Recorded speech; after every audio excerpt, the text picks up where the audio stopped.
video kali ini, Kak Ella akan mengajak kalian semua untuk belajar tentang kerajinan vas bunga lukis dari botol kaca. Adik-adik Sobat Eksis, dalam aktivitas manusia sehari-hari pasti akan menghasilkan sampah ataupun limbah. Nah, limbah yang dihasilkan oleh manusia dapat dibagi menjadi dua, yaitu limbah organik dan limbah anorganik. Limbah organik adalah limbah yang berasal dari sisa makhluk hidup alami dan mudah terurai, misalnya seperti daun ataupun sisa sayuran. Sedangkan limbah anorganik adalah limbah yang tidak mudah terurai oleh mikroorganisme, misalnya seperti botol kaca ataupun botol plastik. Nah, agar limbah anorganik ini dapat berkurang, maka bisa kita olah limbah tersebut menjadi barang yang bisa kita manfaatkan. Nah, agar lebih jelas tentang hal ini, yuk kita simak video ini sampai selesai. Limbah anorganik merupakan suatu hal yang kompleks dan menjadi bagian dari kehidupan ataupun aktivitas kita sehari-hari. Limbah anorganik di Indonesia dianggap suatu hal yang sepele.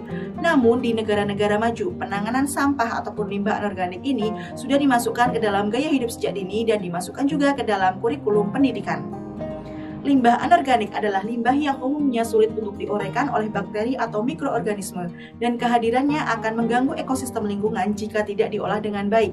Maka dari itu, limbah anorganik dapat kita olah menjadi kerajinan ataupun menjadi barang yang dapat digunakan atau dimanfaatkan kembali. Jenis limbah anorganik. Limbah anorganik dapat dibedakan menjadi dua, yaitu limbah dengan wujud padat dan cair. Yang pertama, limbah padat.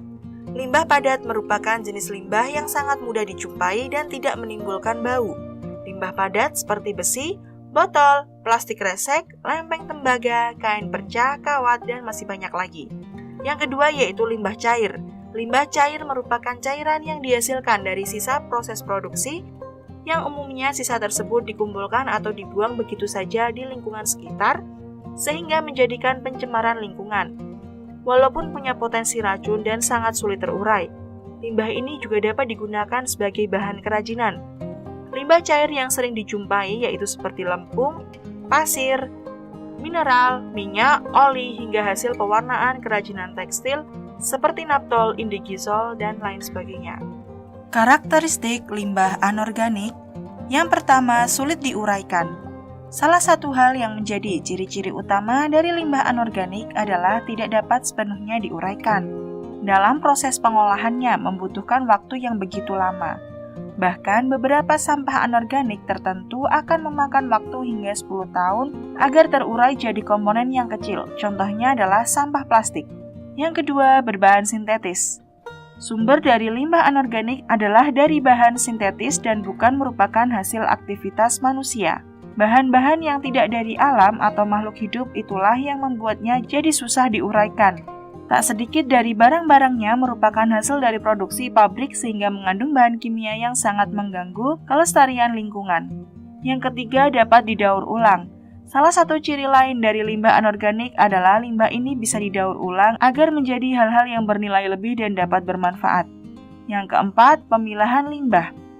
Aksi ini umumnya terjadi dalam gerakan bank sampah. Sampah-sampah yang sudah terkumpul akan dipilah kembali sesuai dengan jenisnya, yaitu sampah organik dan sampah anorganik.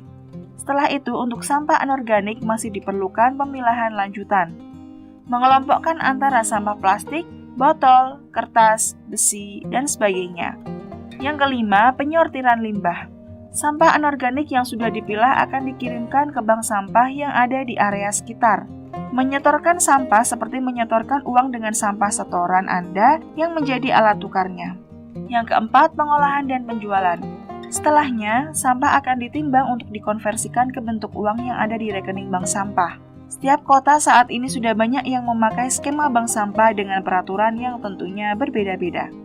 Setelah mempelajari tentang jenis dan karakteristik limbah anorganik, maka kita bisa memilih dan memilah mana limbah yang bisa kita gunakan untuk kerajinan dan mudah dimanfaatkan kembali. Kriteria barang tersebut adalah mudah didapat, jumlahnya banyak, dan mampu diolah.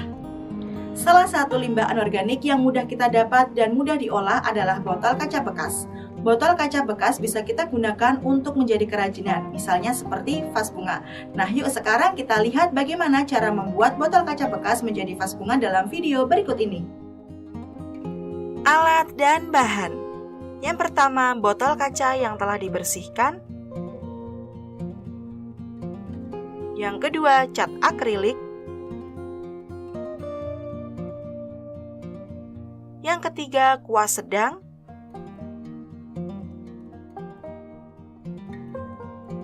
Yang keempat, palet.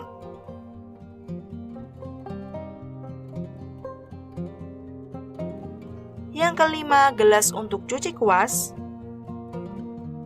Yang keenam, selotip kertas. Yang ketujuh, gunting. Yang kedelapan, varnish.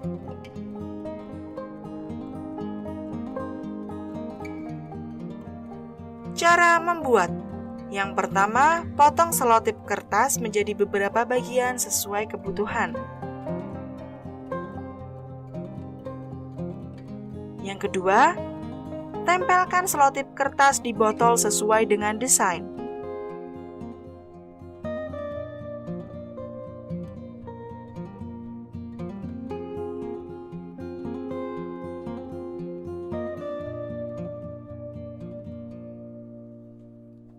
Yang ketiga, tuangkan cat dan aduk di palet sesuai dengan warna yang diharapkan. Yang keempat, oleskan cat merata di botol menggunakan kuas.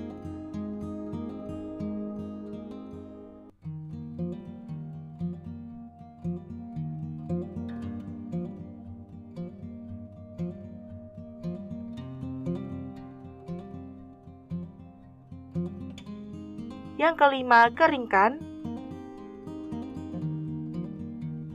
Bila cat telah kering sempurna, lepaskan perlahan seluruh selotip kertas yang menempel di botol.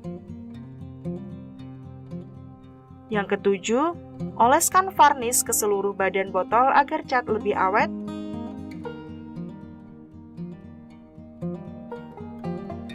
Yang kedelapan, keringkan kembali.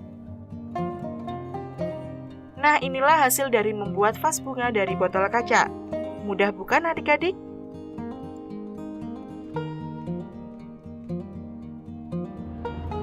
Itulah tadi materi tentang kerajinan vas bunga lukis dari botol kaca.